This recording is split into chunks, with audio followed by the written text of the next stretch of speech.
Hello student, very good evening आप सभी को। और आज हम लोग स्टार्ट करेंगे एक नया सीरीज। और ये जो सीरीज है वो आपका इस समय बिहार का, और बिहार में हम डिस्कस करने वाले हैं आज। ज्यादातर जो क्वेश्चन होगा वो जीएस का होगा। यानी स्टार्टिंग में हम कुछ क्वेश्चन होम साइंस का डिस्कस करेंगे, और होम साइंस के बाद जो ज्यादातर क्वेश्चन होगा जीएस जिस तरीके से आपसे पूछा जाता है, यानी कि ज्योग्राफी के कुछ क्वेश्चन होंगे। जैसे पिछली बार ही आपसे बीपीएससी पीजीटी में पठार से रिलेटेड क्वेश्चन पूछ दिया था। इंडिया में जो प्लेटू है, पठार है, तो उसमें कौन कौन से पठार किस तरीके से कहां पर है। छोटा नागपुर का पठार को किस नाम से जानते हैं। दक्कन के पठार में कौन कौन से पठार शामिल होते हैं। तो इन सभी चीजों को हम यहाँ पे जानेंगे। या फिर साइलेंट वैली क्या होता है, शांत घाटी क्या होती है। इन चीजों को, जो इंपॉर्टेंट वाले क्वेश्चन है ना, उसी को मैंने इसमें सीरीज में इनरोल्ड किया है। तो बहुत ही सिलेक्टेड क्वेश्चन है और आपके में भी बहुत अच्छे से ये यूजफुल होने वाले हैं एग्जाम में। तो यहाँ पर जो डिस्कस करेंगे टॉप 35 क्वेश्चन आई थिंक है इसमें। तो उसमें आपको कुछ रीजनिंग के भी क्वेश्चन मिलेंगे। जानेंगे कि हम रीजनिंग जो होता है, काफी बच्चे क्या करते हैं कि रीजनिंग को देख के ही छोड़ देते हैं कि अरे ये तो मेरे से होगा नहीं। लेकिन हम कैसे कुछ रीजनिंग को ट्राई भी कर सकते हैं। जैसे बहुत ज्यादा मैथ्स अगर स्ट्रांग नहीं है मेरी तरह, तो आप कैसे मतलब छोटे छोटे क्वेश्चन को सॉल्व कर सकते हो, इस चीज को हम यहाँ पर जानेंगे। तो आज एक सीरीज है सीखने वाला, समझने वाला, अंडरस्टैंडिंग को आपको बिल्डअप करने वाला। तो सभी लोग जल्दी से ज्वाइन कर लीजिए, स्टार्ट करेंगे आज की क्लासेस को। ठीक है, सभी लोग को very good evening. Renu Pandey ji, Archana Kumari, Neha Singh, Adarsh Dwivedi, very good evening. Madhuri Kumari, Poonam ji, good evening आप सभी को। कविता, आदर्श, अफसाना खान, रीना कुमारी, सभी को वेरी गुड इवनिंग। स्टार्ट किया जाए आज के क्वेश्चन को। क्वेश्चन का आंसर भी आ गया है, बहुत बढ़िया भाई। सभी लोग एकदम तेजी से अभी तक, मतलब मैं डिस्कस कर रही हूँ, आप लोग आंसर कर रहे हो, सही है, बहुत अच्छी बात है।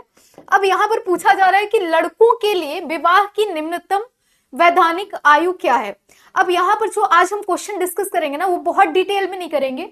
याद रखिएगा, ये जो टॉपिक्स उठाए गए हैं वो आपके लिए इंपॉर्टेंट है। तो अब यहाँ पर लड़कों के लिए विवाह की बात की जा रही है, तो लड़कियों के विवाह की उम्र क्या होगी? 18 साल, आप सभी को पता होगा। लड़कों के लिए 21 वर्ष। लेकिन ये कौन सा एक्ट में था? शारदा एक्ट क्या है, ये भी आपको यहाँ पर जानना जरूरी होगा। तो ये सारे पॉइंट्स आपके लिए जरूरी हो जाते हैं। यहाँ पर जो राइट आंसर होगा वो 21 ईयर्स यहाँ पर राइट आंसर हो जाएगा। सभी का आंसर आ गया है B, very good. Question number second पे आएंगे हम लोग। क्वेश्चन नंबर 2 है, दहेज विरोधी बिल किस सन में पारित हुआ, पारित किया गया? ठीक है, किस सन में पारित किया गया? अब यहाँ पर 2-3 पॉइंट्स ध्यान रखना है कि अभी जैसे हमने बताया कि 15 क्वेश्चन के अराउंड पहले होम साइंस डिस्कस करेंगे, उसके बाद हम जीएस वाले पे आ जाएंगे। और जीएस का मतलब ये नहीं कि सिर्फ आपके जो जीएस है वो बिहार के लिए इंपॉर्टेंट है। ये जीएस आपके, अगर आप एलटी ग्रेड की तैयारी कर रहे हो तो वहां भी प्लेटू पठार पूछा जाता है, उसमें भी इंपॉर्टेंट है। रिवर्स पूछे जाते हैं। देखो जीएस में ना कुछ कुछ चीजें हैं, जैसे ज्योग्राफी हो गया आपका, पॉलिटी हो गया, ठीक है, ध्यान से समझना बात को, इकोनॉमी हो गया, ठीक है, इकोनॉमिक्स हो गया, उसके बाद आपका आ जाता है हिस्ट्री हो गया, हिस्ट्री, और कुछ चीजें साइंस की हो गई, ठीक है, कुछ साइंस की हो गई, कुछ जीके टाइप की हो गई, ठीक है, जनरल अवेयरनेस, जनरल नॉलेज, इस तरीके से। तो अब यहाँ पर जो पूछे जाते हैं ना, मैथ्स हो गया आपका, ठीक, और मैथ्स के बाद रीजनिंग हो गई। तो अब इसमें से हमें ये देखना होता है कि क्या पूरा ज्योग्राफी पढ़ना है क्या, तो बोलेंगे नहीं, बिल्कुल नहीं। आप देखोगे ना, सिलेक्टेड चीजें पूछी जाती है। जैसे अगर हम ज्योग्राफी की बात कर लें तो आपसे बिहार पीजीटी होम साइंस में, या जो भी अदर जीएस को छोड़ दिया जाए, अगर किसी बच्चे का हिस्ट्री, सिविक, ज्योग्राफी, इकोनॉमिक्स नहीं है, तो अदर जैसे हिंदी है, मान लो आपका इंग्लिश है, तो वैसे बच्चों के क्वेश्चंस में जो देखा जाता है ना, एकदम फिक्स टॉपिक्स है।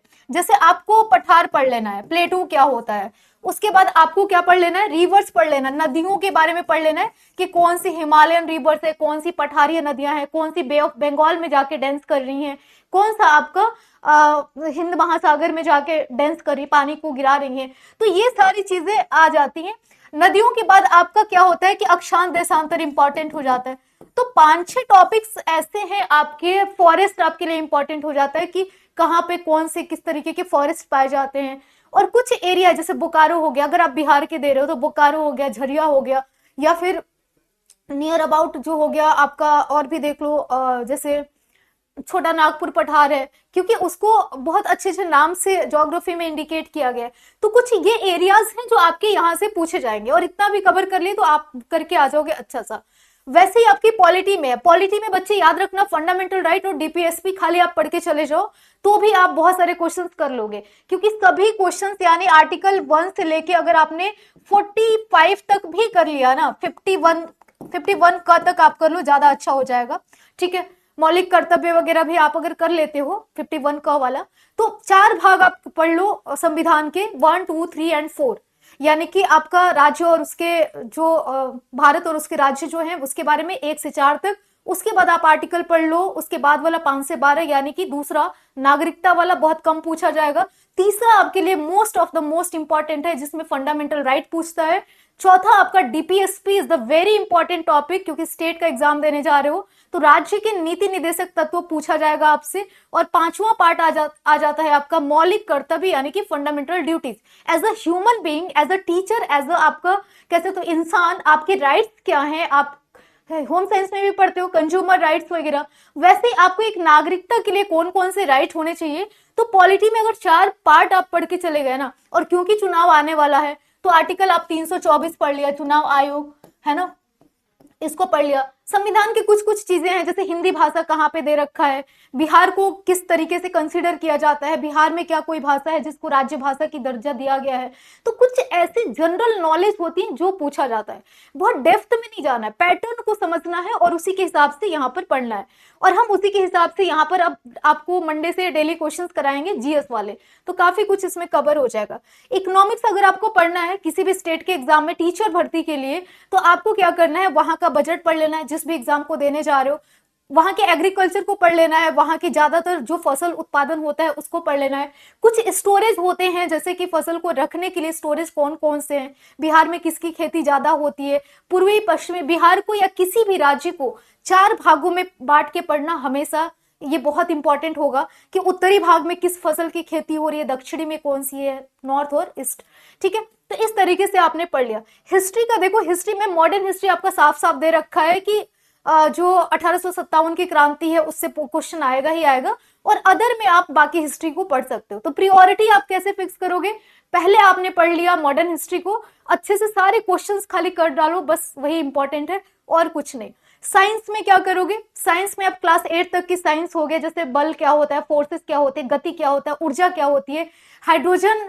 अब देखोगे कि एग्जाम में पूछा गया है आपके बिहार के में कि जैसे कोयला हो गया या गैस हो गया, हाइड्रोजन हो गया, किसमें सबसे ज्यादा ज्वलनशीलता यानी कि उष्मा सबसे ज्यादा होती है। तो इस तरीके से ये भी इंपॉर्टेंट हो जाता है। जीके जीएस में क्या आता है, जीके और जनरल नॉलेज में हाल फिलहाल में कोई यूनिवर्सिटी, कोई कॉलेज, कोई स्कूल को आपको कुछ अच्छा सा प्रोग्रेस के लिए कुछ फंड जारी किया गया होगा, या कोई पुल वगैरह बन रहा होगा, तो कहीं ना कहीं जो चीजें फेमस होती है ना, जो आपके स्टेट के डेवलपमेंट में इनरोल्ड होती हैं, वो आपके लिए इंपॉर्टेंट हो जाती है। तो इस तरीके से ओवरऑल अगर आप तैयारी जीएस की करते हो तो आई थिंक कि बहुत अच्छा कर लोगे। तो अब हम लोग मंडे से क्या करेंगे, एप्लीकेशन वाले बच्चे तो 100 क्वेश्चन का सेट करेंगे ही अपने एप्लीकेशन पे, उसके अलावा कुछ इंपॉर्टेंट जो चैप्टर से क्वेश्चंस हम लेकर आएंगे शाम के टाइम में डिस्कस करेंगे। ये तो आप अपने आप कर सकते हो, है ना, आपको सेट दे दिया जाएगा, उसको डिस्कस भी करेंगे एप्लीकेशन पे ही। लेकिन ये वाले क्लासेस हम लोग क्या करेंगे, क्योंकि बिहार के बच्चों के लिए अभी जरूरी है कि वो सही चीजें सही जगह पर पढ़ पाए, तो इस चीज को हम लेकर आएंगे मंडे से, आपको डेली शाम को 6 बजे ये क्लास हम लोग करेंगे। ठीक है, तो अब आ जाते हैं अपने क्वेश्चन पे, क्योंकि ज्यादा डिस्कशन हो गया। ठीक है, थोड़ा सा आइडिया लेना जरूरी था। अब यहां पर जो राइट आंसर हो जाएगा क्वेश्चन नंबर 2 का, वो क्या हो जाएगा, 61 इसका राइट आंसर हो जाएगा। क्वेश्चन नंबर 2 का 61 यहां पे राइट आंसर हो जाएगा। ठीक है जी, क्लियर है सारी चीजें। चलो आगे बढ़ेंगे, नेक्स्ट क्वेश्चन पे आते हैं। क्वेश्चन नंबर है आपके सामने 3rd, संयुक्त परिवार के दोष निम्नलिखित में से कौन से सही है। संयुक्त परिवार के दोष में से अगर हम देखें तो कौन सा इसमें दोष सही होगा।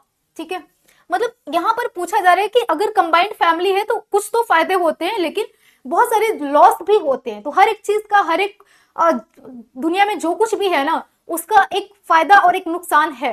तो अगर इसका नुकसान है तो फायदे भी बहुत कुछ है। तो दोस्त यहाँ पर पूछा जा रहा है, तो व्यक्तिगत आर्थिक निर्भरता की कमी होती है एवं आलसी व्यक्तियों में वृद्धि होती है। तुम काम कर दो, मैं नहीं करूंगी, अरे तुम भी, मैं तो कल की थी, तुम कर दो, है ना, ऐसी चीजें होती है। तो ये बात तो सही है, आलसीपन तो बहुत होता है ना। निर्धनता सामान्य तथा बच्चों के व्यक्तित्व विकास में बाधा एवं गंदी आदतों का विकास। देखो हम ये नहीं कह सकते कि गंदी आदतों का विकास होता है ना, अच्छी आदतों का भी विकास होता है। बच्चे कंबाइंड फैमिली में रहते हैं तो अपने दादा से, नाना से, चाचा चाची जो भी होते हैं उनके साथ बहुत कुछ चीजें स्टोरी के माध्यम से सीखते हैं।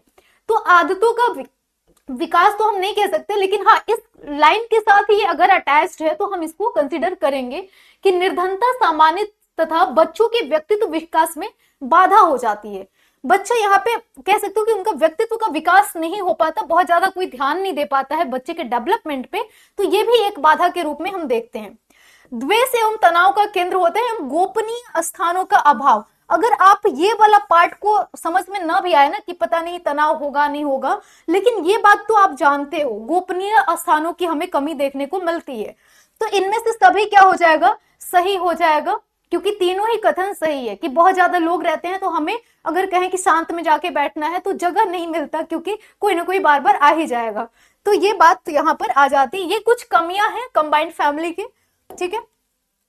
नेक्स्ट है पेशियों में थकान किसके जमा होने से होता है। आंसर करेंगे सभी लोग।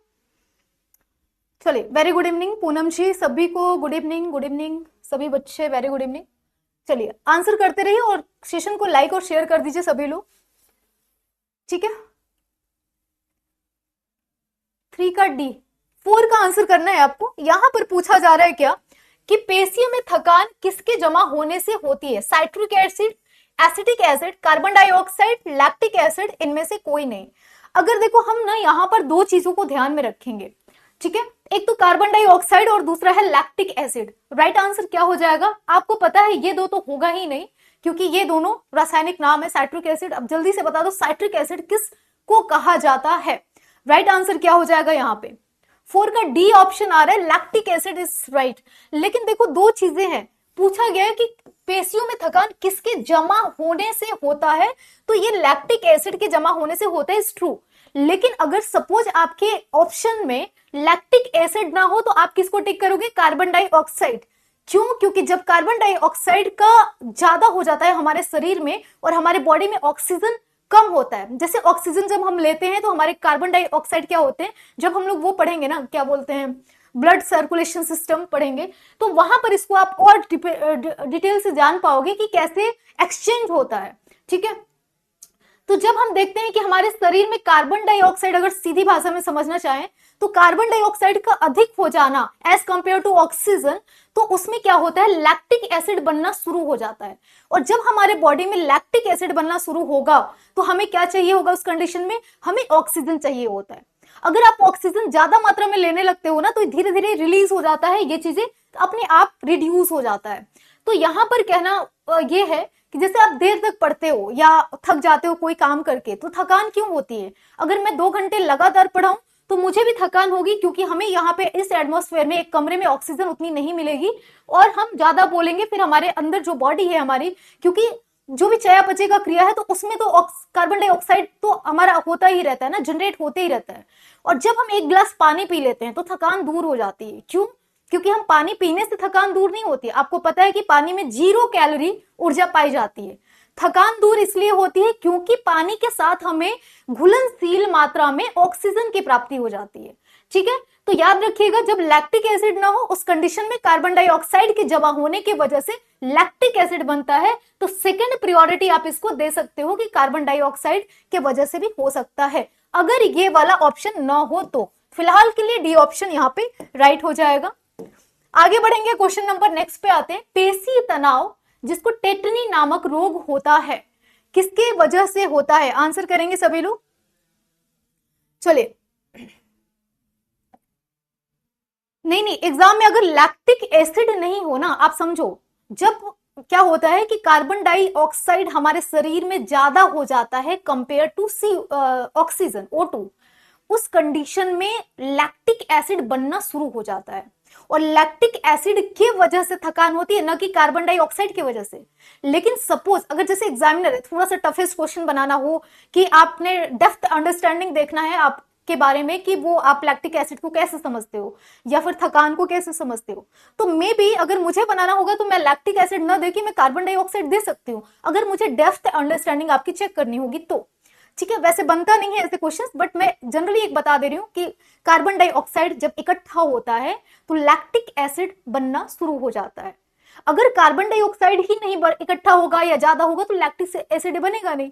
तो रीजन तो वही है ना, कहते हैं ना कि मूल कारण तो वही है। तो अगर लैक्टिक एसिड ऑप्शन में नहीं होगा उस कंडीशन में आप कार्बन डाइऑक्साइड लगाकर आओगे। ठीक है जी। हाँ अर्चना कुमारी जी, आज पेड क्लासेस नहीं हुई क्योंकि आपके जरूरी है कि अभी जो है वो हम लोग क्या करें, शाम के टाइम में क्लासेस कर लें, यानी कि प्रैक्टिस करना जरूरी है। टाइम कम है आपके पास और मंडे से करेंगे, क्लासेस भी करेंगे। ठीक है, आज नहीं लिया क्लासेस क्योंकि आज ये क्वेश्चन आपसे डिस्कस करना था, तो बैक टू बैक 2 क्लासेस हो जाती इस वजह से। ठीक है, तो मंडे से हम लोग क्लासेस करेंगे अर्चना।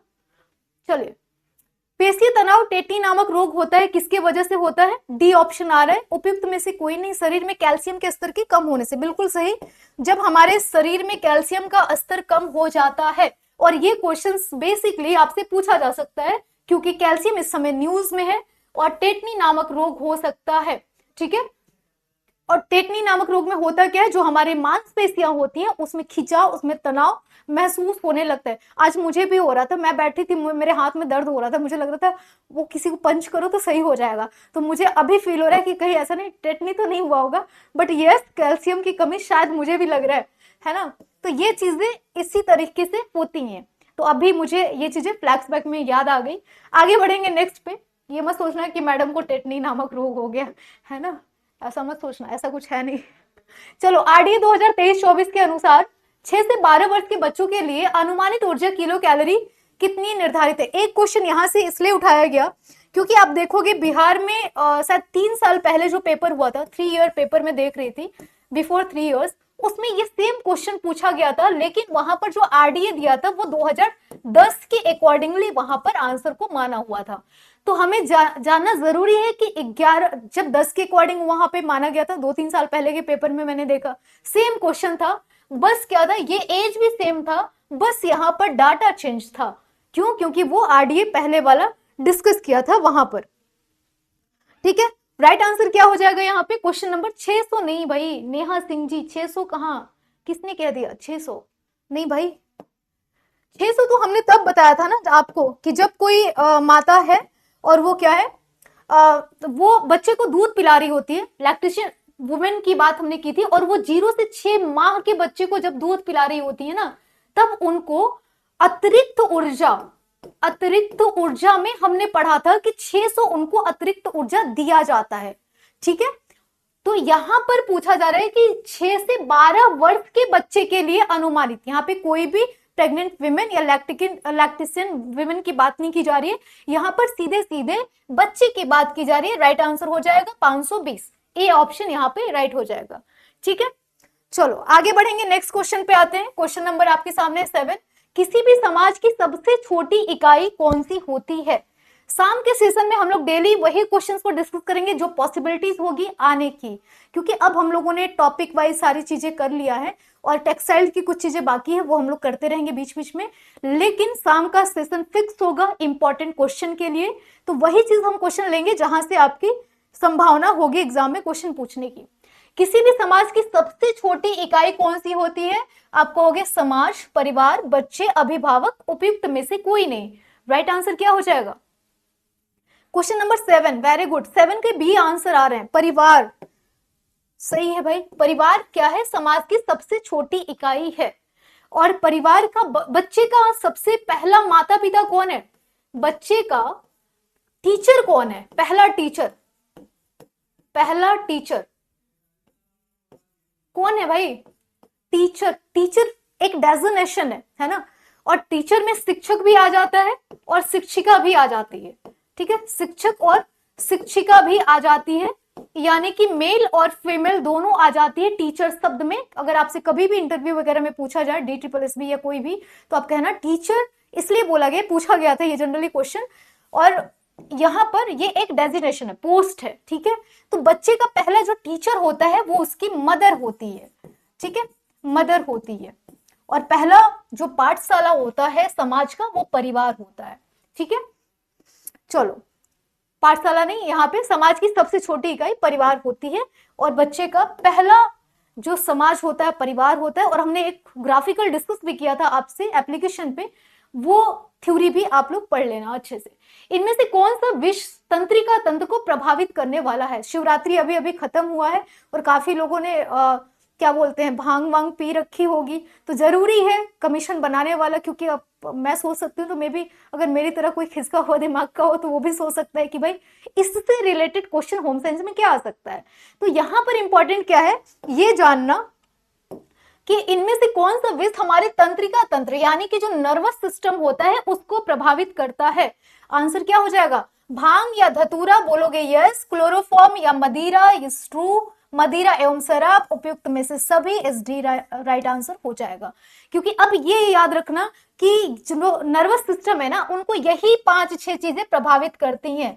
धतूरा, तीसरा हो गया क्लोरोफॉर्म, चौथा मदिरा, मदिरा यानी शराब, और मदिरा के साथ पांचवा हो गया आपका शराब या मदिरा, मदिरा एवं शराब ऐसे भी दे सकता है। तो धतूरा और भांग जो कि इस समय अभी शिवरात्रि में काफी लोगों ने पी रखी होगी, तो इस कंडीशन में उनका जो नर्वस सिस्टम होता है वो क्या होता है? इफेक्टेड होता है।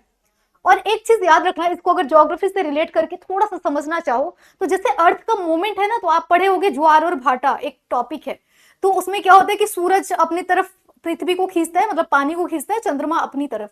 तो चंद्रमा क्योंकि पास होता है तो चंद्रमा का ग्रेविटेशनल फोर्स ज्यादा लगता है ना, तो मतलब वो ज्यादा उससे पावरफुल होता है सूरज से। सूरज पावरफुल तो है लेकिन डिस्टेंस की वजह से उसका उतना ज्यादा कैप्चरेशन नहीं होता है।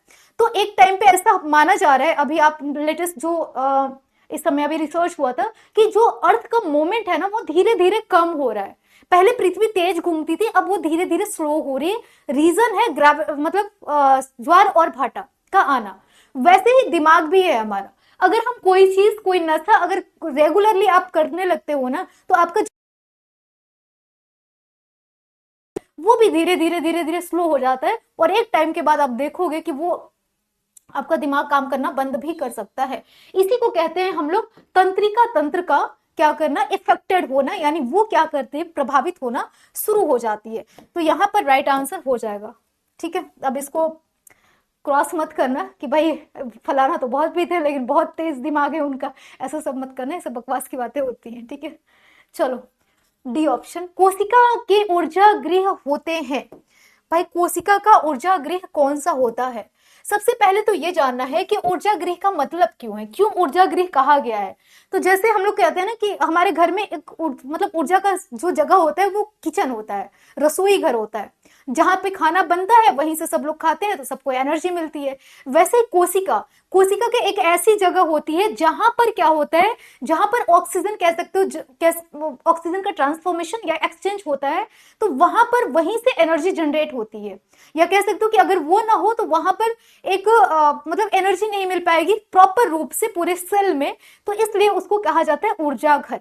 तो अब ये कौन सी जगह है? केंद्रक है, राइबोसोम, गोल्जी उपकरण यानी गोल्जी कॉम्प्लेक्स, इनमें से कोई नहीं। तो राइट आंसर क्या हो जाएगा? इनमें से कोई नहीं। उपयुक्त में से एक से अधिक कौन बोल रहा है भाई?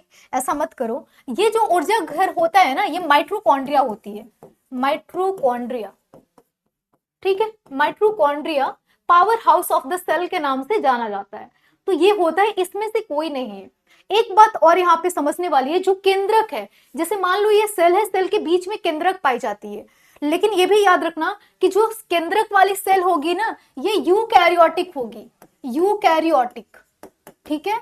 यूकैरियोटिक का मतलब क्या हो गया कि जब हम सेल पढ़ते हैं, कोशिका पढ़ते हैं, तो सेल का दो भाग होता है, पहला होता है प्रोकैरियोटिक, दूसरा होता है यूकैरियोटिक। ये सबसे पुराना वाला होता है और ये कह सकते हो आधुनिक होता है। इसमें आप देखोगे ना प्रोकैरियोटिक में तो ज्यादातर या मैक्सिमम जो होते हैं वो यूनिसेलुलर होते हैं, मतलब एक कोशिकीय होते हैं। ऐसे जीव होंगे जो एक ही कोशिका होगी, वो कोशिका विभाजन नहीं कर पाते। और यहाँ पर जो होता है वो एक कोशिकी के साथ साथ बहुकोशिकी भी पाए जाते हैं, ठीक है। तो पूछा जा सकता है आपसे कि ऐसा कौन सा है। देखो माइटोकॉन्ड्रिया किसमें होगी? माइटोकॉन्ड्रिया अगर हम बात करें तो सेल में पाई जाती है, powerhouse of the cell होगा, दोनों में हो सकता है। लेकिन अगर हम केंद्रक की बात करेंगे ना तो पूछेगा एग्जाम में कि केंद्रक किसमें नहीं पाया जा सकता, तो आप कहोगे प्रोकैरियोटिक के सेल जो होते हैं, जैसे आपका शैवाल हो गया, या फिर आपसे नील हरित शैवाल स्पेसिफिकली पूछ दे, उसमें आप कह सकते हो कि केंद्रक नहीं पाया जाता। अच्छा, केंद्रक नहीं पाया जाता तो केंद्रक का रोल क्या होगा? केंद्रक अगर नहीं है तो क्या कोई और भी ऐसी चीज है क्या जो नहीं पाया जा सकता? आप कहोगे बिल्कुल, जिस भी सेल में केंद्रक नहीं होगा वहां पर आप देखोगे जो सेल डिवीजन के लिए चीजें होती हैं वो भी नहीं पाई जाती। अभी आगे आने वाले क्वेश्चन में आपको मिलेगा ये क्वेश्चन भी, ठीक है। तो इस तरीके से आपको पूरा प्रॉपर पढ़ना है। यहाँ पे हमने पढ़ लिया कि इसमें से कोई भी आंसर सही नहीं है। क्यों? क्योंकि माइटोकॉन्ड्रिया को हम लोग powerhouse of the cell यानी कि कोशिका का ऊर्जा घर के नाम से जानते हैं। ठीक है बच्चे, आगे बढ़ा जाए, नेक्स्ट क्वेश्चन पे आते हैं। क्वेश्चन नंबर है, केंद्रक के अभाव में कोशिका में निम्न में से कौन सी चीजें अनुपस्थित होगी? अभी अभी हमने बात की थी क्या? ठीक है, क्या से कुछ कह रहे हो आप लोग? पूनम गुप्ता जी, मैम DSSB की वैकेंसी आ गई है। हाँ बिल्कुल आ गई है पूनम जी, और इसकी डिटेल जो इंफॉर्मेशन है विथ आपका सिलेबस हम मंडे को डिस्कस करेंगे, ठीक है। तो चलिए, हाँ बिल्कुल, ये बिहार के लिए स्पेशल क्लासेस हैं और स्पेशल बिहार के टॉपिक से ही सारी चीजें हैं, मतलब जो जो आपके टॉपिक में दे रखा है वहीं से क्वेश्चन फॉर्म हो रहे हैं। और डेली हम लोग 30, 35, 40 जितना भी बन पाएगा क्वेश्चंस, क्योंकि इंपॉर्टेंट है क्वेश्चंस को ही बनाना है, कुछ भी नहीं पढ़ना है हमें, ठीक है। जरूरी होता है कि क्या पढ़ना, क्या चीज छोड़ना, ये भी इंपॉर्टेंट है। तो हम लोग वही पढ़ेंगे जहां से चांसेस ज्यादा हो एग्जाम में क्वेश्चंस आने का। और क्वेश्चंस अगर पढ़ भी रहे हो ना तो एक क्वेश्चन से आप समझ पा रहे हो कि 2-3 क्वेश्चन और भी हम लोग समझ पा रहे हैं एक क्वेश्चन के द्वारा। तो केंद्रक के अभाव में अभी हमने बात की कि केंद्रक किस में होगा, तो आप कहोगे यूकैरियोटिक वाले सभी सेल में केंद्रक पाया जाएगा, जबकि प्रोकैरियोटिक वाले सेल में केंद्रक नहीं पाया जाएगा। प्रोकैरियोटिक क्योंकि पहले जब सेल की स्टार्टिंग हो रही थी ना तो वो बन रहा था, तो उसमें बहुत सारी चीजें विकसित नहीं हुई थी, ऐसे भी समझ सकते हो। तो प्रोकैरियोटिक को यूकैरियोटिक का पूर्वज भी कहा जाता है, मतलब वो दादा परदादा है प्रोकैरियोटिक, ठीक है। और आधुनिक वाला कौन है? यूकैरियोटिक है। तो यहाँ पर इसमें इंपॉर्टेंट क्या है कि जिसमें केंद्रक नहीं होगा बच्चे उसमें गुणसूत्र नहीं पाया जाता है, क्योंकि जो गुणसूत्र होता है, क्रोमोसोम जो होता है, वही क्या करता है? सेल को डिवीजन करने के लिए, डिवाइड करने के लिए इंपॉर्टेंट रोल प्ले करता है। तो सेल में डिवीजन नहीं होता क्योंकि सिंगल सेलुलर पाया जाता है यहाँ पे। Hello student, once again welcome to Grade Plus. अभी थोड़ी सी किसी कारणवश वीडियो स्टॉप करना पड़ गया था, बट अभी फिलहाल ऑल ओके है। तो अभी हम लोग फिर से वही क्वेश्चन से जहां से हमने कंप्लीट किया था उसी से स्टार्ट करेंगे और उसी क्वेश्चन से समझेंगे। तो इससे पहले हम लोगों ने 10 क्वेश्चन को समझ लिया था, तो मैंने सोचा अब मंडे तक वेट कौन करेगा, है ना। तो आज जितने PDF बने हुए हैं, मतलब जितने क्वेश्चंस बने हुए हैं, वो आपके साथ डिस्कस कर लेते हैं, ठीक है। तो सभी लोग फिर से ज्वाइन कर सकते हैं जो लोग ज्वाइन कर रहे थे, और बाकी बच्चे शेयर कर देंगे ताकि जो बच्चे अभी चले गए हैं वो ज्वाइन कर ले, और आंसर आप देते रहेंगे पहले की तरह। तो स्टार्ट करेंगे क्वेश्चन नंबर 10 से ही, यहीं पे हम लोगों ने लास्ट क्वेश्चन को करा था। तो क्वेश्चन नंबर 10 में है कि केंद्रक के अभाव में कोशिका निम्न में से कौन सी अनुपस्थित होगी। यानी केंद्रक की बात कर ले तो केंद्रक को कह सकते हो, केंद्रक को गुणसूत्र का भाई कह सकते हो, ठीक है।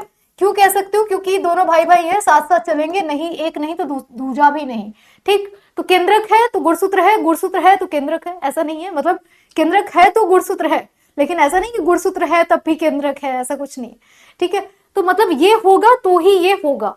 तो आपसे गुणसूत्र पूछा जाए कि यूकैरियोट्स में है या नहीं है, तो आप कहेंगे कि अगर केंद्रक है तो गुणसूत्र वहां भी होगा। तो दोनों ही, तो इसके कंडीशन में आप कह सकते हो कि बी वाला अनुपस्थित होगा। अगर केंद्रक का अभाव है, केंद्रक किसी सेल में नहीं पाया जा रहा है, तो वहां पर गुणसूत्र भी नहीं पाया जाएगा, ठीक है जी। यहां तक कंप्लीट हो गया बात। और इससे पहले हम लोगों ने समझ ही लिया था, है ना। आई थिंक वीडियो लास्ट में स्टॉप हो गई थी, तो इसलिए मैं थोड़ा सा इसके बारे में बता दूं कि जब हम बात कर रहे थे किसके, सेल के बारे में, ठीक है, सेल के बारे में बात कर रहे थे, कोशिका को पढ़ रहे थे, तो हमने ये बात जान ली थी कि कोशिका 2 भागों में या 2 प्रकार की होती है। एक प्रोकैरियोटिक सेल होती है और दूसरा यूकैरियोटिक सेल होती है। इतनी बात क्लियर हो गई थी।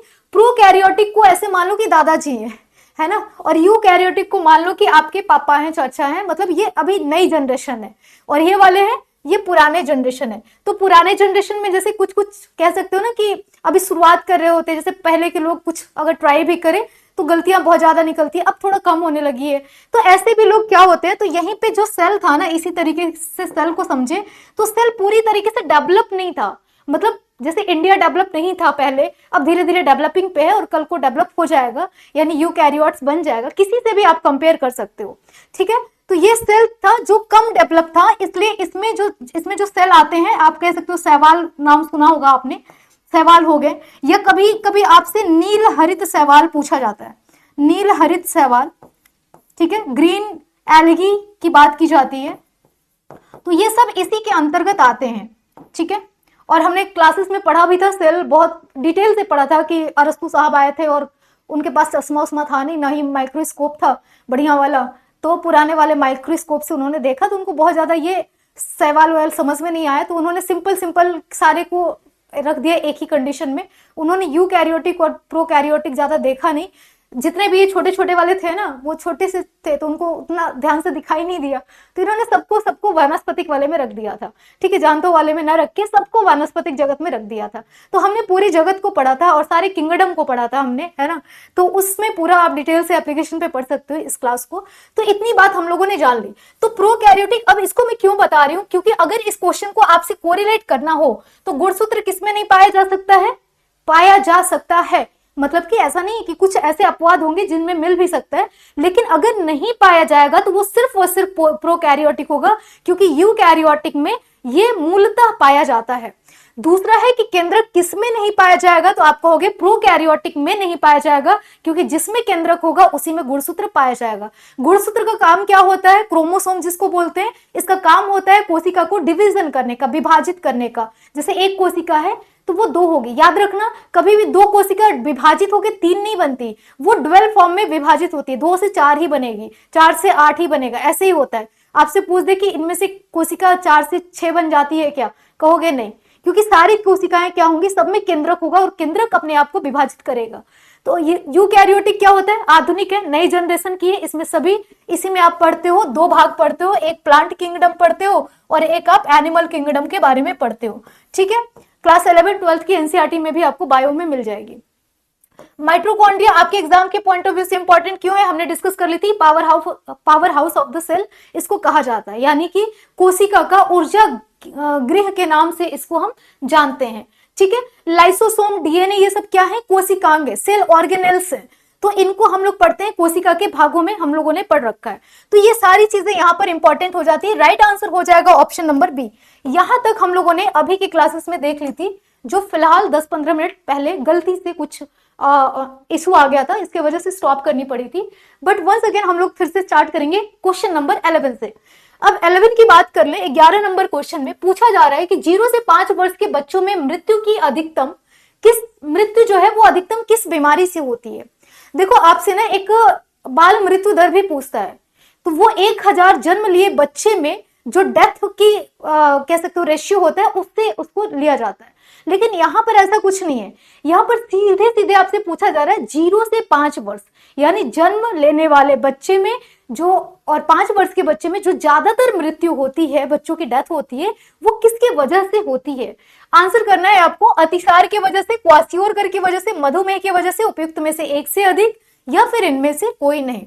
जितेंद्र यादव जी, DS राजन, आराधना शर्मा, आप सभी का वेलकम है once again and very good evening to all of you. चलिए, हाँ, टेबल फॉर्म में बढ़ेंगी सेल, बिल्कुल रेणु जी, बहुत अच्छा। चलिए, तो यहाँ पर राइट आंसर क्या हो जाएगा, क्योंकि आपको पता है कि जो बीपीएससी का पैटर्न है 5 ऑप्शन वाला, उसी को हम यहाँ पे फॉलो कर रहे हैं। और इसी के साथ हम जीएस भी पढ़ेंगे, और जीएस में आप मेरे से पहली बार पढ़ोगे रीजनिंग और मैथ के क्वेश्चंस, है ना, तो हमें भी अच्छा लगेगा, मे भी आपको भी अच्छा लगेगा। उपयुक्त में से एक से अधिक होगा बच्चे, क्यों, क्योंकि यहाँ पर जो 2 चीजें हैं ना, ये ज्यादातर बच्चे में होती है। अगर पूछेगा कि अधिकतम या इनमें से कौन सा शामिल नहीं है, तो आप कह सकते थे मधुमेह शामिल नहीं हो सकता, क्योंकि ये जनरली एक एज के बाद ही मधुमेह नामक बीमारी, जिसको डायबिटीज कहते हो, जो ब्लड में शुगर की मात्रा का अधिकतम हो जाने की वजह से होता है, तो वो बाद में होता है, मधुमेह वगैरह बाद का प्रोसेस है। अतिसार बच्चे में बहुत जल्दी हो जाता है, छोटे एज में होता है। क्वासियोरकर आपको पता है ये प्रोटीन ऊर्जा डिफिशियंसी की वजह से होता है। यहां पे याद रखना, जो प्रोटीन होता है ना, बेसिकली क्वासियोरकर प्रोटीन के कमी के वजह से होता है। ऐसा बिल्कुल नहीं है कि इस बच्चे में कार्बोहाइड्रेट की कमी होती है, ये बात ध्यान रखिएगा, ठीक है। प्रोटीन की कमी से होती है। अगर आपसे मरस्मस पूछे, मरस्मस, मरस्मस, ठीक है, मरस्मस आपसे पूछे, तब यहां पर याद रखना ये प्रोटीन की कमी के साथ साथ कार्बोज की कमी के वजह से भी होती है, ठीक है, मैरस्मस। लेकिन ये क्वासियोरकर सिर्फ प्रोटीन की कमी की वजह से होती है। जनरली क्वासियोरकर 1 से 4 साल के बच्चों में ज्यादातर दिखाई देता है, लेकिन ऐसा नहीं कि 8 साल में नहीं दिखाई देगा, ज्यादा दिखाई देता है 1 से 4 साल के एज ग्रुप में। पूछा जा रहा है कि 0 से 5 वर्ष में अधिकतम मृत्यु बच्चे की होती है, रीजन क्या है, अतिसार और क्वासियोरकर, ठीक है। तो यहां पर राइट आंसर हो जाएगा उपयुक्त में से एक से अधिक, यानी 2 ऑप्शन सही है, मधुमेह इसमें शामिल नहीं है, इस बात को ध्यान रखना है। आगे बढ़ेंगे, नेक्स्ट क्वेश्चन पे आते हैं। क्वेश्चन नंबर है आपके सामने 12 में देखेंगे, धागों को गिनकर की जाने वाली कढ़ाई को क्या कहते हैं, ठीक है। वेविंग की बात की जा रही है, बुनाई कढ़ाई की बात की जा रही है। तो अब यहां पर बताना है आपको कि जब हम धागों को काउंट करते हैं ना, 1 2 3, फिर उसके बाद सुई से उसमें कढ़ाई करते हैं, तो उसको क्या कहा जाता है।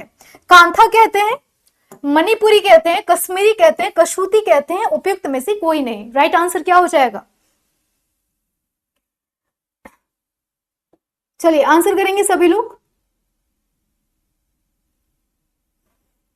नहीं, इसको बहुत इजी है याद करने का तरीका, जो हमने अपने टाइम में याद किया था, मतलब आज से 20 साल पहले, ठीक है।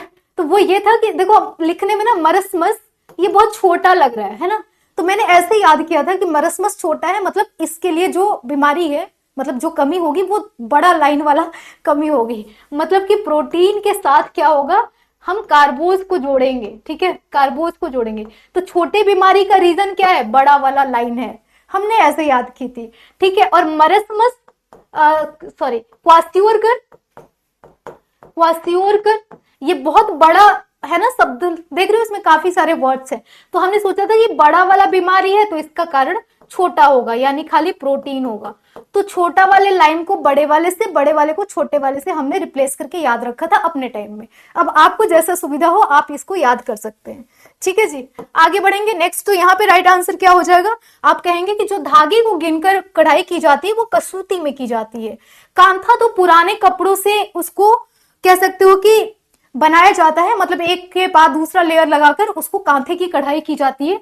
ज्यादातर पुराने कपड़े का यूज होता है। हमारे गांव में बहुत बनता था कांथा, जब किसी लड़की की शादी होती है ना, तो सबसे पहले इसको केंथा कहते हैं, हमारे यहाँ हमारे गाँव में केंथा कहते हैं, ठीक है। और केंथा में क्या होता है, जितने भी कपड़े होते हैं पुराने, क्योंकि ससुराल ले जाना होता है, तो जनरली मम्मी लोग कहती है अरे नहीं पुराने कपड़े नहीं तो कभी फटेगा तो ससुराल वाले कहेंगे इतना खराब कपड़ा है।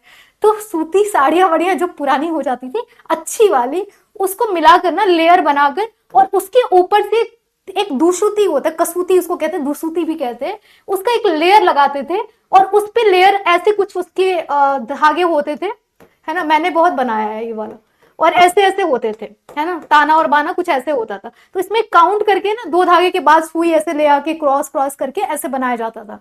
तो बहुत ही प्यारा कोई भी डिजाइन इस पे आप बना सकते हो। राइट आंसर हो जाएगा कसूती इसका, ठीक है। आगे बढ़ेंगे नेक्स्ट पे। निम्नलिखित में से किस बुनाई में 2 तंतु ताना और 2 तंतु बाना का यूज होता है। सभी को पता है तंतु ताना और बाना क्या होता है। ताना और बाना हर बार आपसे बीपीएससी में पूछा है क्वेश्चन, तो इसको भूलना मत। ताना मतलब होता है सीधी रेखा, यानी नॉर्थ से साउथ वाला रेखा जो होगा वो ताना कहलाएगा, है ना, ताना। और बाना कौन सा कहलाएगा, तो आप कहोगे ईस्ट टू वेस्ट वाला जो रेखा होगा, वेस्ट से ईस्ट वाला, ये कहलाएगा बाना। अगर थोड़ा सा ज्योग्राफी से कनेक्ट करोगे तो ईस्ट से वेस्ट वाली लाइन, ईस्ट से वेस्ट वाली लाइन क्या कहलाती है, अक्षांश रेखा, और इसको कहते हैं हम देशांतर रेखा। यानी इसको अगर बाने को ताने को हम कहें तो ताना को हम लॉन्गिट्यूड लाइन के नाम से जानते हैं, और बाने को अगर हम थोड़ा सा कंसीडर करें तो इसको लैटिट्यूड लाइन के नाम से जानते हैं, लैटिट्यूड लाइन के नाम से जानते हैं, ठीक है। यानी कि ये हो जाता है देशांतर रेखा अगर आप कंपेयर करोगे, और ये हो जाएगा अक्षांश, ठीक है। तो जनरली हम लोग ऐसे भी याद कर सकते हैं। जो बच्चे जिस भी फील्ड में इंटरेस्ट ले रहे हो ना, कहीं से भी कनेक्ट कर लो, कनेक्टिविटी आपके पास होनी चाहिए। तो यहाँ पर जो होता है डॉबी विव के नाम से जाना जाता है ये वाला। जब हम किसी भी बुनाई में दो तंतु ताना और दो तंतु बाना का यूज करते हैं, उस बुनाई को हम कहते हैं टेक्सटाइल के शब्दावली में डॉबी विव के नाम से जानते हैं। आई होप सभी का राइट आंसर होगा, है ना। चलिए आगे बढ़ेंगे, नेक्स्ट क्वेश्चन पे आते हैं। क्वेश्चन नंबर आपके सामने है 14। इनमें से किससे लोग अपनी मनोयोग या इच्छा के से ग्रहण करते हैं? मतलब मेरा मन है तो मैंने ग्रहण किया, और मेरा मन नहीं है तो मैंने ग्रहण नहीं किया। ऐसी कौन सी शिक्षा है भाई? औपचारिक है क्या? Formal education? आप बोलोगे नहीं, इसको बोलते हैं इंग्लिश में फॉर्मल। ये वाले तीनों कंडीशन ना आप इंग्लिश में याद करना ज्यादा अच्छा होगा। अनौपचारिक होगा, इसको बोलते हैं इनफॉर्मल एजुकेशन, ठीक है, इनफॉर्मल एजुकेशन। और ये जो अनौपचारिक शिक्षा होता है, अनौपचारिकेतर होता है, इसको बोलते हैं नॉन फॉर्मल एजुकेशन, ठीक है, नॉन फॉर्मल एजुकेशन। तीनों हमने एक दिन पढ़ा भी था अभी जल्दी ही। तो इनमें से किसको लोग अपने मनोयोग से इच्छा या ग्रहण करते हैं, मन से ग्रहण करते हैं? आप बोलोगे फॉर्मल, भाई मम्मी पीट पीट के भेजेगी स्कूल नहीं जाओगे तो। फॉर्मल एजुकेशन मतलब एजुकेशन फिक्स है, डिग्री मिलती है आपको, सर्टिफिकेट मिलता है इस वाले में, और इसमें आप चाहे मन हो चाहे ना मन हो, स्कूल जाना है तो जाना है, नहीं तो आप निकाल दिए जाओगे, ठीक है। तो ये तो फॉर्मल हो गया। अनौपचारिक शिक्षा आप कह सकते हो, ये हम क्या करते हैं, अपने मन से सीखते हैं। मुझे मन होगा कि मैं सिलाई के क्षेत्र में आगे बढ़ूं, तो मैं आज भी जाके कोई भी सिलाई का से किसी से भी सीख सकती हूँ, अपने स्किल को डेवलप कर सकती हूँ। लेकिन कब? जब मेरा मन होगा और जब मेरी इच्छा होगी तो ही हम सीख पाएंगे। तो कई बार एग्जाम में आपसे ये भी पूछा है कि इसमें क्या चीज जरूरी होता है, तो आपकी आवश्यकता और इच्छा इसमें बहुत ही जरूरी होती है। अनौपचारिक में क्या होता है, इसमें आपको सर्टिफिकेट मिलता है, ठीक है। इसमें जैसे इग्नू यूनिवर्सिटी होगी, स्थापना याद रखना, कई बार एग्जाम में पूछा है 1885, और यहाँ पे ओपन यूनिवर्सिटी पहली थी इग्नू, इंदिरा गांधी नेशनल जो है। और यहाँ पर ये जो होता है ना, इसमें आप फ्लेक्सिबिलिटी होती है, सारी चीजें आपको मिल जाएगा, मतलब कि नोट्स और एग्जाम भी मिल जाएगा देने के लिए, लेकिन फ्लेक्सिबल होता है। आपको मन नहीं है इस साल एग्जाम देने का किसी वजह से, तो आप अगले साल इसमें अपेयर हो सकते हो। तो इसमें क्या होता है कि इन दोनों के बीच में आप इसको एंटर कर सकते हो, कुछ फॉर्मल है कुछ इनफॉर्मल है, ठीक है। लेकिन पूरी तरीके से अगर हम देखें तो इनफॉर्मल वाला जो होगा वो इसका राइट आंसर हो जाएगा। ये हम अपनी मनो इच्छा से ग्रहण करते हैं। आगे बढ़ेंगे नेक्स्ट पे, निम्नलिखित में से किस नदी के ऊपरी मार्ग में मीठे जल का परंतु निचले भाग में खारे जल का प्रवाह होता है? ये बहुत इंपॉर्टेंट क्वेश्चन है। जैसे कि हमने बताया कि जीएस के उस टॉपिक को हम यहाँ पर टच करेंगे जहां से ज्यादातर पॉसिबिलिटी होगी क्वेश्चन बनने की। रिवर्स बहुत सारी है इंडिया में। अगर हम रिवर्स को डिवाइड करें ना बच्चे, तो आपको मिलेगा कि रिवर्स एक तो विभाजित करते हैं नदियों को, भारतीय नदियों को, तो हम दो भागों में विभाजित करते हैं। एक वो नदियां जो हिमालय से निकलती हैं और एक वो नदियां जो पठारी भागों से निकलती हैं, ठीक है। जब हम जो देखेंगे जो ज्यादातर रिवर्स होती हैं हिमालय से निकलती हैं और बे ऑफ बंगाल में जाके अपने जल को डेंस करती हैं। पठारी रिवर्स या तो कहीं पे निकली और बीच में ही वो विलुप्त हो जाती हैं, या कुछ ऐसी नदियां हैं, दो नदियां नर्मदा और तापी, आपने पढ़ा भी होगा, ठीक है। इन दोनों का जो जल होता है वो कहां पे होता है, तो आपको होगी ये अरब सागर में, यानी कि अरब सी में जाकर अपने जल को डेंस करती हैं। तो यहां पर कुछ क्वेश्चंस नदी से ऐसे बनते हैं कि कौन सी दो इंपॉर्टेंट रिवर्स है, कौन सी सबसे लंबी रिवर्स है, गंगा नदी जो जल क्षेत्र है वो सबसे ज्यादा किस राज्य में है, क्या बिहार में है, यूपी में है, या फिर डेंसिटी ऑफ वाटर किसका ज्यादा है, ब्रह्मपुत्र का है या फिर आपका गंगा का है। तो मल्टीपल टाइप के क्वेश्चंस ऐसे बनेंगे जो बेसिकली आप सभी को जानना यहाँ पे जरूरी होता है। तो यहाँ पर जो राइट आंसर हो जाएगा वो कौन सा हो जाएगा, लूनी नदी, ठीक है, लूनी नदी। अब जल्दी से आप कमेंट सेक्शन में हमें बताएंगे कि लूनी नदी का उद्गम कहां से होता है, और लूनी नदी अपना जल कहीं पर डेंस करती है या फिर लूनी नदी किसी जगह पर जाकर विलुप्त हो जाती है। ये आपका होमवर्क होगा, इसको आप आज के आज ही कंप्लीट कर लेंगे। जो बच्चे बिहार का पेपर देने जा रहे होंगे उनके लिए विशेष है ये। आगे बढ़ेंगे नेक्स्ट पे, अरावली एवं विंध्य श्रृंखलाओं के मध्य कौन सा पठार स्थित है? जल्दी से आप बताएंगे क्वेश्चन नंबर नेक्स्ट का राइट आंसर क्या होगा। चलिए आंसर कर लेंगे सभी लोग। क्वेश्चन नंबर नेक्स्ट का राइट आंसर क्या होगा? हाँ जी, लूनी नदी, बिल्कुल आंसर करेंगे सभी लोग। अरावली एवं विंध्य श्रृंखलाओं के मध्य जो आपका कौन सा पठार पाया जाता है? तो हम अगर भारत को देखें थोड़ा सा, अगर हम डिवीजन करें इंडिया को, ठीक है, तो इंडिया के डिवीजन में अगर हम जानते हैं तो कुछ इस तरीके से आपको प्लेटू दिखाई देगा। ये वाला, ये जो है ये पठारी भाग है इंडिया का, और इस प्लेटू को ना भारत में दो भागों में बांटा गया है, यानी इसके बीच से ऐसे लाइन खींच सकते हो। इसको उच्च, ऊपरी उच्च भाग भी कहा जाता है, और नीचे वाले को पूरे के पूरे को दक्कन प्लेटू के नाम से जाना जाता है, दक्षिण का पठार के नाम से जानते हैं। इसमें कई सारे प्लेटू आ जाते हैं, 2-3 प्लेटू, जहां पे हम पढ़ेंगे डिटेल में प्लेटू वाले चैप्टर में। फिलहाल के लिए अरावली एवं मध्य श्रृंखलाओं, विंध्य श्रृंखलाओं के मध्य में जो पठार आता है इसको हम कहते हैं कौन सा? मालवा का पठार के नाम से जाना जाता है। छोटा नागपुर का पठार फेमस है, लेकिन ये रांची के पास पाया जाएगा, यानी कि आपके झारखंड में मिलेगा। और छोटा नागपुर का पठार बहुत ही फेमस है, और किस लिए? और ये जो पठार है ना पूरा का पूरा, आपसे अगर कोई लैंड पूछे कि किस लैंड के अंतर्गत आता है, तो आप बोलोगे गोंडवाना लैंड के अंतर्गत आता है, गोंडवाना लैंड। ठीक है, थोड़ा समझाने ये है क्या, तो पूरी पृथ्वी ना एक टाइम पे एक जैसी थी, सिंगल पृथ्वी थी, ऐसे एक लैंड था, और ये धीरे मतलब कुछ टाइम के बाद ये दो भागों में खंडित हो गया, विभक्त हो गया। ऊपर वाला भाग जो था नॉर्थ वाला, ये बन गया अंगारा लैंड, इसको कहा जाता है। नीचे वाला जो भाग था उसको, दक्षिण भाग को, गोंडवाना लैंड कहते हैं।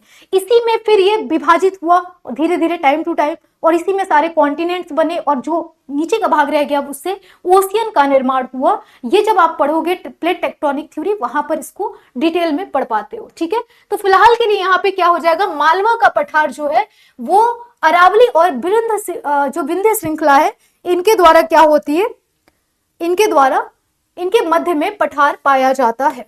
आगे बढ़ेंगे, नेक्स्ट क्वेश्चन पे आते हैं। कौन सा पठार भारत की खनिज दिल के देश के रूप में जाना जाता है? द वेरी इंपॉर्टेंट फैक्ट, आपको ये बताना है कि ऐसा कौन सा पठार है, जैसे हमने बताया अभी अभी कि इसको बहुत फेमस पठार है, और जो आपके बिहार के एग्जाम के लिए तो बहुत ही इंपॉर्टेंट है ये वाला। तो कौन सा पठार जो भारत के खनिज के हिसाब से दिल के देश के रूप में जाना जाता है? उच्च भूमि पठार, हमने क्या बात की कि वृक्ष के आकार की पठार है, यानी कि भारत के हम देखेंगे ऐसे तो, और इसमें दो भाग में विभाजित है। ये वाले को ही हम उच्च भूमि पठार के रूप में जानते हैं। और दक्कन पठार ये पूरा भाग हो जाता है, यहां से यहां वाला दक्कन प्लेटू। तिब्बत पठार आपको देखोगे तो कहां पे, हिमालय के पीछे पड़ेगा आपका, है ना, चाइना वाले भाग में। उसके बाद छोटा नागपुर पठार, तो इसका राइट आंसर क्या हो जाएगा, छोटा नागपुर पठार इसका सही आंसर हो जाएगा। ठीक है जी, आगे बढ़ेंगे, नेक्स्ट पे आते हैं। संपूर्ण भारत के कितने प्रतिशत भूभाग पर पठार का विस्तार है? आंसर क्या हो जाएगा, क्योंकि हम पठार को पढ़ रहे हैं तो पठार में निश्चित है कि हम लोग ये जान लें कि पूरे पठार कितने भागों में है। आज हम क्वेश्चन कर रहे हैं, कल के टॉपिक में हम पठार को पूरा डिस्कस करेंगे, और कुछ नए क्वेश्चन यानी रिवर्स से हो सकता है क्वेश्चन हम ले लें। तो इस तरीके से 2-3 दिन में पूरी ज्योग्राफी आपके काम भर की हो जाएगी। फिर अगले 2-3 दिन में हम लोग क्या करेंगे, पॉलिटी काम भर की कर लेंगे, जितना आपके एग्जाम में फिलहाल आना है। तो इस तरीके से हम लोग कुछ कुछ इंपॉर्टेंट चीजों को पढ़ लेंगे यहाँ पे। ठीक है, तो संपूर्ण भारत के कितने प्रतिशत भूभाग पर पठार का विस्तार है? अब आपके लिए होमवर्क क्या है कि आप क्या करेंगे, मैदानी भागों का क्योंकि प्रतिशत ज्यादा है, तो मैदानी भाग कितना है ये आप याद रख लेना। पूरे भारत का मैदानी भाग कितने प्रतिशत है, पठार को याद रख लेना, पर्वत याद रख लेना, और यहाँ पे पर्वत, पठार और नदियां याद रख लेना, नदियों का विस्तार कितना है, और हिम का पूछा जाता है कई बार, यानी ग्लेशियर्स कितने भागों में पाए जाते हैं। तो ये पूरे प्रतिशत अगर आप याद रखते हो तो आपके लिए काफी इंपॉर्टेंट हो जाता है। ठीक है, राइट आंसर क्या हो जाएगा, 27.7% भाग पे, भूभाग पे क्या है, पठारी क्षेत्र स्थित है। यानी कि भारत के पास अगर 100% भाग है तो 100% में 27.7% भाग क्या है, पठारी एरिया है। क्योंकि आपने देखा कि एक लार्ज क्षेत्र जो है, लार्ज एरिया है, वो भारत के मध्य में है, और वो क्या है, पूरा का पूरा पठारी भाग से घिरा हुआ है। ठीक है, आगे बढ़ेंगे नेक्स्ट में। अच्छा, एक इंपॉर्टेंट पॉइंट और है, जब आप पढ़ते हो ना कि पठारी भाग, तो याद रखना जो पठार का निर्माण हुआ है भारत में, जो क्या बोलते हैं, जो सेंटर वाला भाग हम लोग पढ़ रहे थे, अगर ये पूछा जाए कि ये किस टाइप की मिट्टी यहाँ पर पाई जाती है पठारी भागों में, तो याद रखना है यहाँ पर काली मिट्टी पाई जाती है। ठीक है, काली मिट्टी फेमस किसके लिए है, तो आप कहोगे कि इसमें कौन सी कृषि होती है, तो गन्ना उत्पादन हो जाता है, और गन्ना से इंपॉर्टेंट है कपास। कपास बार बार पूछा है तो ये याद रखना, कपास के लिए बहुत ही उपजाऊ मिट्टी होती है काली मिट्टी। काली मिट्टी को बच्चे और किस नाम से जानते हैं, तो रेगुड़ मिट्टी के नाम से जानते हैं। तो रेगुड़ मिट्टी काली मिट्टी का ही क्या है, एक सब्स्टिट्यूट, या कह सकते हो कि उसका एक प्रकार है, या उसी को कहते हैं, सिमिलरली समानार्थी शब्द है। आगे बढ़ेंगे, नेक्स्ट पे आते हैं। साइलेंट वैली के चर्चित होने का कारण क्या है। इसी बार आपसे एग्जाम में साइलेंट वैली के बारे में पूछा हुआ है, लेटेस्ट एग्जाम 2.0 वाले में। ठीक है, कि साइलेंट वैली कहां पर पाई जाती है, समथिंग ऐसे कुछ क्वेश्चन रहा है। तो साइलेंट वैली हो गया, और आपसे एक शांत घाटी हो गया, है ना, इसी को बोलेंगे साइलेंट वैली और शांत घाटी, सिमिलरली एक ही शब्द है। तो नाम से लगता है कि शांत घाटी है, मतलब कि बहुत शांति होगी, कुछ ऐसा दिमाग में आता है, उसी को सोच के हम लोग आंसर क्या करते हैं, गलत दे आते हैं। तो साइलेंट वैली की बात कर ले, शांत घाटी की बात कर ले, तो ये चर्चित होने का कारण क्या है, क्यों शांत घाटी को शांत घाटी के नाम से जानते हैं। सबसे पहले तो ये पाया जाता है केरल में, ये याद रखना है, केरल में। साइलेंट वैली कहां पर है, केरल में अवस्थित है। जनसंख्या विस्फोट के कारण, बिल्कुल नहीं। परमाणु केंद्र की स्थापना के कारण, ये भी नहीं, वहां पर कोई परमाणु केंद्र की स्थापना नहीं की जा रही है। अधिक जल संचयन, अधिक जल का संचयन होगा तो कहां से हो पाएगा, साइलेंट वैली नहीं हो पाएगा ना। तो यहां पर याद रखना है, जैव विविधता एवं सदाबहार का वन का संरक्षण के कारण। यहां पर ये केरल जाओगे ना, तो साइलेंट वैली में इतनी सारी आपको बायोडाइवर्सिटी देखने को मिलेगी, जैव विविधता, कि आप मनमुग्ध हो जाओगे। ठीक है, वहां पे इतने अच्छे अच्छे फ्लावर्स, इतने अच्छे अच्छे मतलब प्लांट, बहुत सारी चीजें वहां पर देखने को मिलती है। फ्लावर्स तो कम, लेकिन यहाँ पे फॉरेस्ट ज्यादा देखने को मिलेगा, और ऐसे फॉरेस्ट जो कि आपको वहां पर जाएंगे तो लगेगा कि अरे मतलब इस टाइप का तो और कहीं देखा ही नहीं, साइलेंट वैली।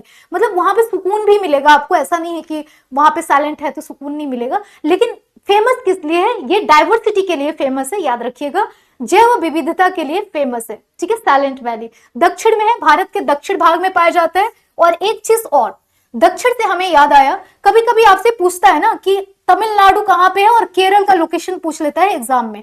तो याद रखना, भारत के दक्षिण भाग में तमिलनाडु पाया जाता है, और इसका दक्षिणतम बिंदु है कन्याकुमारी। कन्याकुमारी, ठीक है, 6 डिग्री 8 मिनट पे ये शुरू होता है। यहां पर 6 डिग्री 8 मिनट पे यहां पर शुरू होता है। 8 डिग्री 6 मिनट है, आई थिंक 6 डिग्री 8 मिनट है, सॉरी। ठीक है, यहां पर शुरू होता है। उसके बाद 8 डिग्री 6 मिनट है, यार इसको एक बार देख लेना आप लोग, है ना। आई थिंक मैं 6 8 में थोड़ा सा कंफ्यूज हो रही हूँ। ठीक है, तो यहां पर अगर हम देखते हैं तमिलनाडु वाले में, तो 6 डिग्री 4 मिनट, यानी कि यहाँ पर 8 डिग्री 4 मिनट से ये शुरू होता होगा, या 8 6 से शुरू होता होगा, राइट, 8 से यहाँ पर शुरू होता होगा। तो 8 से शुरू होता है ये। और जो अंडमान निकोबार का निचला वाला भाग है, दक्षिणतम भाग, जिसको हम इंदिरा पॉइंट के नाम से जानते हैं, जो 2004 के सुनामी में ये जल मुक्त हो गया था, और इस जो जल में अब खो चुका है ना, अंडमान निकोबार वाला भाग। ठीक है, 2004 के सुनामी में वो जल में खो गया। अब यहां पर याद रखना है कि ये कन्याकुमारी है, और केरल कहां पे है, भारत के पश्चिमी भाग में केरल पड़ता है। ठीक है, न कि दक्षिण में। बहुत ध्यान देने वाली पॉइंट है कि दक्षिण में केरल नहीं है, ये कहां पे है, ये पश्चिमी भाग में केरल स्थित है। क्लियर, आगे बढ़ा जाए नेक्स्ट क्वेश्चन पे। तो जैव विविधता के लिए इसको जानते हैं, ये क्लियर हो गया। नेक्स्ट है, फूलों की घाटी स्थित है केरल, जम्मू कश्मीर, उत्तराखंड, हिमाचल प्रदेश, उपयुक्त में से कोई नहीं। राइट आंसर क्या हो जाएगा, क्वेश्चन नंबर है आपके सामने नेक्स्ट, और नेक्स्ट का राइट आंसर आपको बताना है। जल्दी से कर देंगे सभी लोग सारे आंसर, चलिए फटाफट से आंसर करेंगे सभी लोग। नेक्स्ट का राइट आंसर क्या हो जाएगा, और 20 क्वेश्चंस हम लोग यहां पर इसको कंप्लीट कर लेंगे कि फूलों की घाटी स्थित है कहां, केरल, जम्मू कश्मीर, उत्तराखंड, हिमाचल प्रदेश, उपयुक्त में से कोई नहीं। राइट आंसर क्या हो जाएगा, उत्तराखंड इसका सही जवाब हो जाएगा। ठीक है, उत्तराखंड में क्या है, फूलों की घाटी स्थित है, और इसका राइट आंसर हो जाएगा यहाँ पर ये। 20 क्वेश्चन हम लोगों ने आज कैसे भी करके कंप्लीट कर लिए हैं, बाकी के क्वेश्चंस हम लोग कल करेंगे। तो इस तरीके से हम लोग 20 30 25 35 के क्वेश्चन को करते रहेंगे। मिलते हैं नेक्स्ट क्लास में, अभी के लिए इतना ही। Thank you so much. आपको वीडियो अच्छा लगता है, इन्फॉर्मेटिव वीडियो लगता है, तो आप लाइक और शेयर करते रहिएगा। फर्स्ट टाइम चैनल पे हैं तो इसको सब्सक्राइब कर लीजिएगा। मिलते हैं नेक्स्ट क्लास में, और शाम को 6 बजे डेली हम लोग जुड़ेंगे कुछ ऐसे ही important fact, important questions home science with GS के साथ। ठीक है, तो ये तब तक अभी चलेगा जब तक आपका बिहार का एग्जाम हो नहीं जाता, तब तक हम लोग इसको कंटिन्यू करते रहेंगे। ठीक है, तो अभी के लिए इतना ही। Bye bye, take care.